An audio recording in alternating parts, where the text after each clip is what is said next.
anteriormente, de 3.4% del PIB a 1.2% del PIB en el periodo de la implementación 2007-2011. Segundo, se ha logrado el cambio del perfil de esa deuda en certificados, reduciendo los plazos y bajando el costo, como también hemos dicho. En tercer lugar, el gobierno ha pagado puntualmente todos los años los intereses de los bonos de recapitalización. Con fondo y sin fondo. Y como se había previsto. Sí. Lo hizo con el Fondo Monetario Internacional. En una primera etapa lo hizo con el presupuesto que estaba previsto. Y como el dinero es fungible, también lo hizo cuando en el acuerdo el Fondo Monetario Internacional facilitó los recursos que estaban previstos para el manejo y fortalecimiento de las reservas, los facilitó para que el gobierno pudiese efectuar estos pagos y se hizo de manera coordinada con el Banco Central, se pagaron, pero lo mejor es que también en el año 2011, sin tener el respaldo del acuerdo con el Fondo Monetario Internacional, el gobierno ha pagado y no solo ha pagado puntualmente lo que estaba previsto para este primer trimestre de enero-marzo, sino que ha adelantado pagos que corresponderían a las transferencias que se dan a final de año, de forma tal que podemos ver que el gobierno sí está en la capacidad, independientemente que se pudiera decir que son cifras muy elevadas, que realmente que si la educación, que esos recursos se deberían utilizar para el manejo de otros sectores productivos, pero hay que ver que ese dinero es el que garantiza la estabilidad macroeconómica. Claro. Entonces, ¿qué queremos? Queremos estabilidad, queremos un tipo de cambio estable, queremos crecer, pero no queremos pagar el costo. Y para pagar el costo, el gobierno está consciente, verdaderamente cada día más, fue un proceso, tenemos que reconocerlo, de que el apoyo financiero que le da al Banco Central vía la ley de recapitalización es una necesidad, porque contribuye, en paralelo a lo que hace la labor de la política monetaria, contribuye a la estabilidad macroeconómica de la nación. Por tanto, al tener al gobierno consciente en esta dirección, yo creo que las cosas se van facilitando, y cuando tú visualizas si al futuro él podrá seguir haciendo estos pagos, yo entiendo que sí, porque cada día más se convierte en un compromiso prácticamente de cara a lo que es la economía internacional, que los gobiernos honren sus compromisos puntualmente, porque si no, eso impacta inmediatamente en la calificación riesgo país. Y en los bonos soberanos. Y en los bonos soberanos. Ahora mismo todos los ojos están enfocados, ¿verdad?, sobre los países que deben cumplir con sus compromisos. Y si el gobierno falla pagándole los intereses al Banco Central, se va a ver en tremendo problema. Entonces yo creo que el gobierno ya está consciente de eso y también no lo haría por esa razón. Ahora bien, si por ejemplo, tomando en consideración que el entorno internacional ha cambiado, que la situación externa te pone un poco de presión, el tema del petróleo, te pone un poco de presión a nivel presupuestario, el Banco Central está abierto a revisar sobre la mesa la ley de recapitalización y ponderar, por ejemplo, si pudiera ampliarse el plazo, si pudiera revisarse la escala, ponerla en función de los ingresos fiscales en lugar del PBI. Todo eso es ponderable, manteniendo la esencia de lo que es la ley, de ese apoyo financiero gradual. Ahora, cuando tú haces esos ejercicios y esos escenarios, tú te puedes dar cuenta que ahí pudiera estar habiendo un costo mayor para el Estado. Hemos hecho esos análisis y hemos visto que si tú aumentas, por ejemplo, el plazo a 15 años en lugar de 10 para la documentación de la deuda, tú te vas a dar cuenta que el costo para el gobierno va a ser mucho mayor.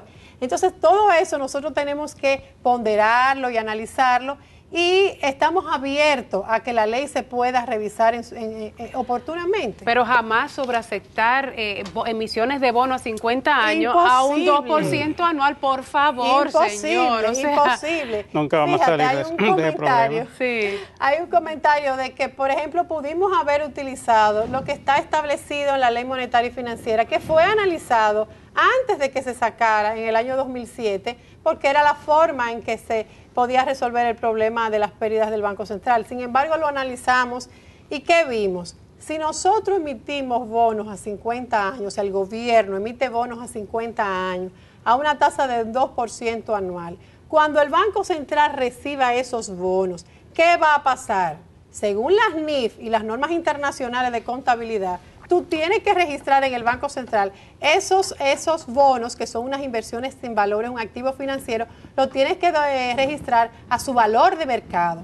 Cuando tú analizas el valor de mercado de un bono con esa característica que dista mucho de un bono competitivo del gobierno a 16 y a 15%, eso te va a impactar con una creación de provisiones inmediata en el acto, que te va a volver a elevar los niveles de pérdida. Por lo tanto, es una bola de nieve que agravaría el problema. Entonces, la solución no es emitir eso a un 2%, porque también, si tú vas a colocar eso en el mercado, esos bonos, como también se tiene previsto para hacer operaciones de mercado abierto con estos títulos del gobierno en un momento dado, cuando las condiciones ya lo permitan, ¿cuánto te va a comprar, en cuánto te va a comprar un inversionista esos bonos? Te le va a dar un descuento monumental, que lo estuvimos calculando, por unos bonos, por ejemplo, de 300.000 millones, que son los que están en la ley de recapitalización, la base de 320 como emisión global, y tú lo calculas al 2%, eso te genera, es verdad, unos 6.000 millones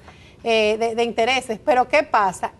Si tú compras al día de hoy, vendes esos bonos, ¿cuánto te va a dar el comprador por ellos? Te va a dar apenas 36.000 millones, por 320.000, que implica un descuento monumental que se convierte en una pérdida para el Banco Central. Por lo tanto, se triplican las pérdidas. No es solución hablar de bonos a 50 años y a tasas de 2%. Tenemos que ir con las líneas internacionales de que estos bonos sean competitivos, que estos bonos reflejen su valor para que no agraven el problema con mayores pérdidas.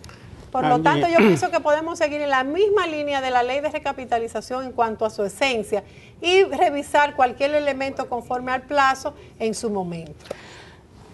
Yo vi un trabajo que salió ayer en los medios de comunicación donde uno de los analistas que tuvo mucho que ver con el manejo de la crisis en el gobierno anterior está hablando precisamente de eso que tú mencionas, de acogerse a lo que dice la ley monetaria y financiera, pero me asustó más el hecho de que él está criticando que las autoridades adoptaron una política de reevaluación de la moneda nacional.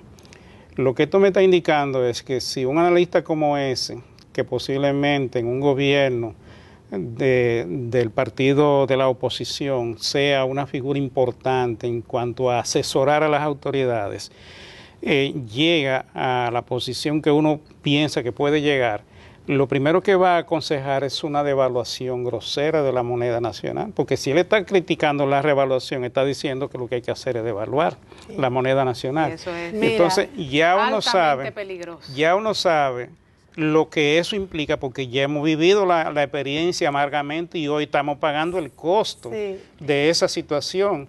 Imagínate que volvamos a caer en la mano de personas como esa, porque yo creo que este país se va a caer. Merece otra suerte. Eso sería muy preocupante. Que Dios nos ilumine, que Dios nos libre. Realmente nos queda un minuto solamente, Angie. Cualquier mensaje final que nos están pidiendo ya el cierre del programa.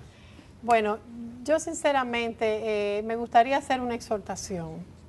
En esta época, en estos momentos de campaña electoral, siempre, tradicionalmente, son momentos propicios para los ataques, para tal vez perder mucho tiempo en temas inútiles que verdaderamente no suman a la discusión. Yo exhorto a que todos como dominicanos, independientemente del partido a que se pueda pertenecer, podamos aunar esfuerzos para que el debate en este momento sea con altura, sea con calidad, respeto, con fundamentos técnicos, que si se va a hacer una observación constructiva la podemos aceptar, porque no somos perfectos, podemos siempre mejorar, pero vamos a hacerlo con la intención verdadera de contribuir al quehacer económico con propuestas contundentes, no con una crítica que lo que buscan realmente es desmeritar el trabajo que con tanto esfuerzo, tanto sacrificio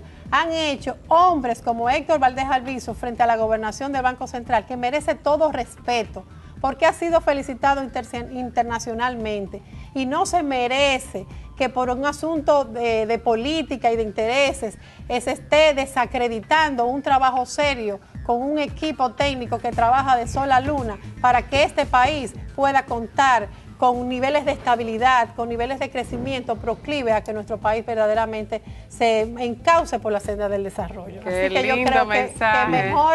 que mejor es contribuir y sumar y no desmeritar. Ay, gracias, Eso, Angie, excelente. Cuando viene de ti, Angie, nosotros sabemos que lo dice con el corazón. Porque Así nosotros te conocemos, sabemos el valor humano que tú tienes, lo sensible que tú eres al sufrimiento de la gente, porque fuimos compañeros tuyos de trabajo durante muchos años en el Banco Central y sabemos la calidad de tu persona. Gracias. Entonces sabemos que lo que tú estás diciendo realmente es porque tú lo sientes y no lo estás diciendo por ningún interés que no sea una orientación sana. Sí, porque a mí me duele mi país, como dominicana. Bueno. Gracias, Angie. Muchísimas gracias, excelente, señores. Muchas gracias por la programa. invitación. Nos vemos en el próximo Buenas noches. programa, amigos técnicos.